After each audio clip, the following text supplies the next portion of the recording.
ఏమంటే ఇదే జగన్మోహన్ రెడ్డి గారికి గొలకరాయి తగిలింది ఎలక్షన్ ముందు.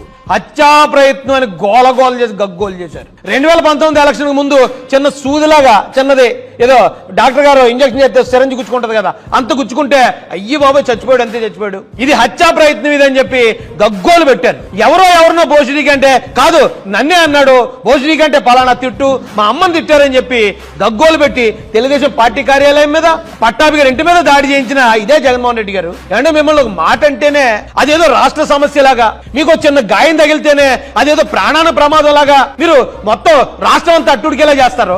అంటే మా పిల్లల్ని చంపేశారండి, చంపేసి ఆ శవాలను తీసుకెళ్లి ఇళ్ల ముందు విసిరేస్తే మీరు ఆ నేరస్తులకి మీరు ఎలా కొమ్ము కాస్తున్నారు, మీరు ఆ నేరస్తులను ఎలా వెనకేసుకొస్తారు?